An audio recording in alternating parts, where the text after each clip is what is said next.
మరో breaking news చూస్తున్నాం. హనుమకొండ జిల్లా ఎస్ఆర్ యూనివర్సిటీలో దారుణ ఘటన జరిగింది. ర్యాగింగ్ పేరుతో కాలేజీ సీనియర్లు జూనియర్ విద్యార్థిని చితకబాదారు. బీబీఏ సెకండ్ ఇయర్ విద్యార్థి దిలీప్ కుమార్ను ర్యాగింగ్ పేరుతో సీనియర్లు వేధించినట్టు తెలుస్తోంది. బీబీఏ థర్డ్ ఇయర్ విద్యార్థులైన శ్రీకేష్, ఫిరోజ్, మాలిక్, నందన్ సహా ఎస్ఆర్ యూనివర్సిటీ అధికారులపై కేసు నమోదు చేశారు. పోలీసులు దర్యాప్తు చేస్తున్నారు.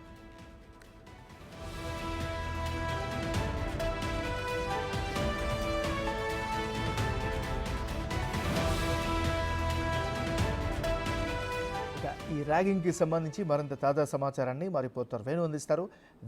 వేణు చెప్పండి. నిన్న ఉదయం BBA first year second year చదువుతున్నటువంటి విద్యార్థిని థర్డ్ ఇయర్ విద్యార్థులు ర్యాగింగ్ పేరుతో కూడా రూమ్ లోకి పిలిచి దారుణంగా వేధింపులకు గురి చేశారు. తన ఇష్టం వచ్చినట్టు తిడుతూ తనపై పిడిగుద్దుల వర్షం కురిపించారు. దీంతో తీవ్ర గాయాలపైనటువంటి బాధితుడు తన పేరెంట్స్ కూడా సమాచారం అందించడంతో నిన్న హసన్పర్తి పిఎస్ లోపల ఫిర్యాదు చేశారు. అయితే దీంతో ఫిర్యాదు అందుకున్న పోలీసులు థర్డ్ ఇయర్ విద్యార్థులు శ్రీకేష్, ఫిరోజు, మాలిక్, నందన్ నలుగురితో పాటు ర్యాగింగ్ నిరోధించలేకపోయినటువంటి ఎస్ఆర్ సంబంధించినటువంటి అధికారులు మరికొంతమంది అక్కడ ర్యాగింగ్ జరుగుతున్నా కూడా చూస్తూ ఎంకరేజ్ చేసినటువంటి మరికొంతమంది విద్యార్థులు సీనియర్ విద్యార్థులందరిపై కూడా కేసులు నమోదు చేస్తారు. న్యూసెన్స్ తో పాటు కూడా గాయపరిచిన ఘటన, దాంతో పాటుగా యాంటీ ర్యాగింగ్ చట్టాలకు సంబంధించి నిన్ననే ఎఫ్ఐఆర్ కూడా నమోదు చేసి ప్రస్తుతం పోలీసులు అయితే విచారణ జరుపుతున్నారు. ఇట్లాంటి ఘటన యూనివర్సిటీ లోపల ర్యాగింగ్ పాల్పడితే కఠిన చర్య గతంలోనే అటు కౌన్సిలింగ్ కూడా ఇచ్చినప్పుడు కూడా ఇట్లాంటి ఘటనలు వెలుగు చూడడం దారుణం అంటూ కూడా పోలీసులు దీనిపై స్ట్రిక్ట్ యాక్షన్ తీసుకునే విధంగా అయితే చూస్తున్నారు. మొత్తానికి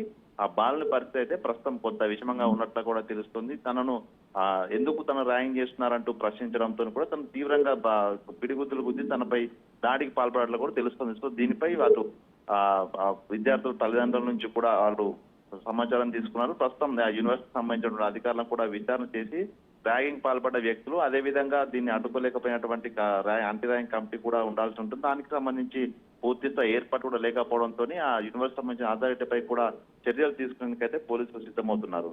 ఏమన్నారు మరి యూనివర్సిటీ నుంచి ఎలాంటి రెస్పాన్స్ వస్తుంది? మరి అంటే యూనివర్సిటీలు అకాడమిక్ ఇయర్ లో మొదట్లోనే అటు పోలీసులు పూర్తి స్థాయి లోపల యూనివర్సిటీకి సంబంధించిన యాంటీ ర్యాగింగ్ కమిటీలు ఏర్పాటు చేయాలి.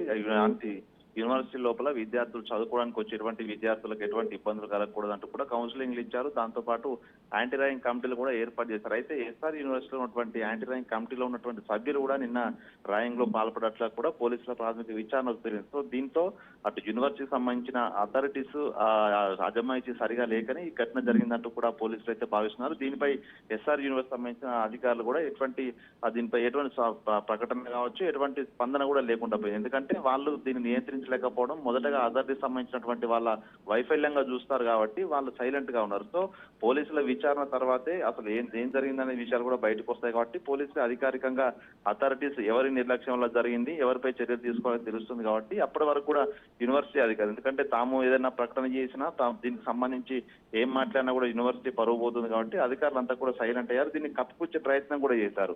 బాధితులు ఎవరైతే ఉన్నారో బాధితులను కూడా బయటికి వెళ్లకుండా తమ పేరెంట్స్ వచ్చినా కూడా నచ్చజెప్పే ప్రయత్నం చేశారు తప్ప అసలు ర్యాగింగ్ చేసిన వాళ్ళపై చర్యలు తీసుకోవడానికి అయితే ముందుకు రాలేదు కాబట్టి ఇదంతా కప్పిపుచ్చే ప్రయత్నం చేస్తున్నారు. సో దీన్ని పోలీసుల విచారణ తర్వాత కూడా దీనికి సంబంధించి పూర్తి డీటెయిల్స్ వచ్చే అవకాశం ఉంది కాబట్టి అప్పటి వరకు కూడా యూనివర్సిటీ అధికారులు కూడా ఎటువంటి స్పందించే అవకాశం లేదేమన్నారు. Right, thank you Venu.